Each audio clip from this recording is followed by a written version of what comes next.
നമ്മുടെ സംസ്ഥാനത്ത് സ്ത്രീ സുരക്ഷാ പെൻഷനുമായി ബന്ധപ്പെട്ട് ഒരുപാട് വ്യാജ സന്ദേശങ്ങൾ സോഷ്യൽ മീഡിയയിൽ പ്രചരിക്കുന്നതായിട്ട് കാണുന്നുണ്ട്. അപ്പോൾ നമ്മൾ ഇന്ന് ഇങ്ങനെ ഒരു വീഡിയോ ചെയ്യാൻ കാരണമെന്ന് പറഞ്ഞാൽ ഒരുപാട് ആളുകൾ ഈ സോഷ്യൽ മീഡിയയിൽ പ്രചരിക്കുന്ന ഈ പോസ്റ്ററുകളും മറ്റും കണ്ട് നമ്മുടെ സെൻറ്ററിൽ വരുന്നുണ്ട്. ഈ സ്ത്രീ സുരക്ഷാ പെൻഷൻ പദ്ധതിയിൽ നിന്നും മുടങ്ങിക്കിടക്കുന്ന പെൻഷൻ വരുന്നുണ്ട് എന്ന് പറഞ്ഞ് ധാരാളം വാർത്തകൾ വരുന്നു. അപ്പോൾ ഇതിൻ്റെ പിന്നിലെ സത്യം എന്ത് എന്നുള്ളതാണ് നമ്മുടെ വീഡിയോയിൽ ഇന്ന് പറയുന്നത്. അതിനായിട്ടാണ് തംബ്നെയിൽ തന്നെ അങ്ങനെ നമ്മൾ കൊടുത്തിരിക്കുന്നത്. അപ്പോൾ നിങ്ങൾ ശ്രദ്ധിക്കേണ്ട കാര്യം എന്ന് പറഞ്ഞു കഴിഞ്ഞാൽ, ഈ സ്ത്രീ സുരക്ഷാ പെൻഷനുമായി ബന്ധപ്പെട്ട് നമ്മൾ നിരവധി വീഡിയോകൾ ST ചാനലിൽ ചെയ്തിട്ടുണ്ട്. അപ്പോൾ അതിൽ ലാസ്റ്റ് വീഡിയോയിൽ നമ്മൾ പറഞ്ഞത് നിങ്ങൾക്കറിയാം, ഈ ബഡ്ജറ്റിൽ ഇത് സ്ത്രീ സുരക്ഷാ പെൻഷൻ നിർത്തിയിട്ടില്ല എന്നുള്ളത് കൃത്യമായിട്ട് ബഹുമാനപ്പെട്ട മുഖ്യമന്ത്രി പറയുന്നുണ്ട്.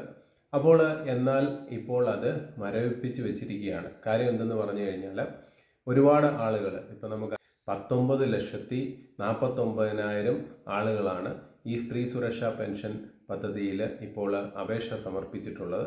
അതിൽ ഏകദേശം 18 ലക്ഷത്തോളം അപേക്ഷകൾ ഇപ്പോൾ അപ്രൂവ്ഡ് ഓക്കെ ആയി വന്നിട്ടുണ്ട്. അപ്പോൾ ബാക്കിയുള്ളതിൽ കുറേ പ്രശ്നങ്ങളും മറ്റുമുണ്ട്, അത് നമുക്കറിയാം.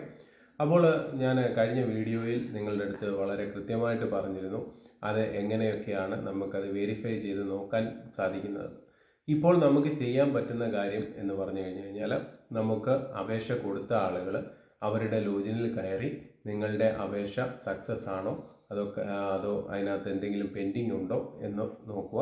നിങ്ങൾക്ക് സഹായം ആവശ്യമുണ്ടെങ്കിൽ നമ്മുടെ തൊട്ടടുത്തുള്ള കോമൺ സർവീസ് സെൻറ്ററിൽ എത്തിക്കഴിഞ്ഞ് കഴിഞ്ഞാൽ അത് ലോഗിൻ ചെയ്ത് കൃത്യമായിട്ടുള്ള കാര്യങ്ങൾ പറയുന്നതായിരിക്കും. ഇപ്പോൾ 5 മാസത്തെ കുടിശ്ശിക ഉൾപ്പെടെ കൊടുക്കുന്നു എന്നൊക്കെ പറഞ്ഞ് വാർത്തകൾ വരുന്നുണ്ട്. അപ്പോൾ അതിൻ്റെ ഒന്നും പുറകെ പോകാതിരിക്കുക. നിങ്ങളുടെ IDയിൽ കയറി നിങ്ങൾ കൃത്യമായിട്ട് വെരിഫൈ ചെയ്ത് വെക്കുക. അതോടൊപ്പം തന്നെ ഈ പറഞ്ഞ IDയിൽ നിങ്ങൾ പെൻഡിങ് എന്ന് കാണിക്കുന്നുണ്ടെങ്കിൽ അതിനകത്ത് പറഞ്ഞിരിക്കുന്ന കാര്യങ്ങൾ കൃത്യമായിട്ട് സബ്മിറ്റ് ചെയ്ത് ID ആക്റ്റീവ് ആക്കി നിർത്തിയാലേ ഒരുപക്ഷെ സർക്കാരിൻ്റെ ഈ പറഞ്ഞതുപോലെ ഇത് മരവിപ്പ് മാറ്റി പുതിയ ഇതിലേക്ക് ചെയ്യുമ്പോൾ നിങ്ങളുടെ അക്കൗണ്ടിൽ ഈ കുടിശ്ശിക മുടങ്ങിയത് ഉൾപ്പെടെ വരണമെന്നുണ്ടെങ്കിൽ ഈ കാര്യങ്ങളെല്ലാം ചെയ്തിരിക്കണം. നമുക്കറിയാം, ഈ സ്ത്രീ സുരക്ഷാ പെൻഷനുമായി ബന്ധപ്പെട്ടിട്ട് നമ്മൾ നിരവധി അപേക്ഷകൾ ഇപ്പോൾ നമ്മുടെ സെൻറ്ററിൽ നിന്നാണെങ്കിലും ഒരുപാട് അപേക്ഷകൾ നമ്മൾ സമർപ്പിച്ചിട്ടുണ്ട്. അതിൽ ആദ്യ 2 ഗഡു മാത്രമാണ് നമുക്ക് കിട്ടിയിട്ടുള്ളത്. അതിനുശേഷം അത് പെൻഡിങ് ആയിട്ട് നിൽക്കുകയാണ്. അത് പെൻഡിങ് ആയിട്ട് നിൽക്കുന്നതിൻ്റെ ഒരു കാരണം നമ്മൾ കഴിഞ്ഞ വീഡിയോയിൽ വ്യക്തമായിട്ട് പറഞ്ഞിരുന്നു. അനർഹർ ഒരുപാട് ആളുകൾ ഇതിൽ കടന്നുകൂടിയിട്ടുണ്ട്. അതിൻ്റെ വെരിഫിക്കേഷൻ പ്രോസസ്സ് ഇപ്പോൾ നടന്നുകൊണ്ടിരിക്കുകയാണ്.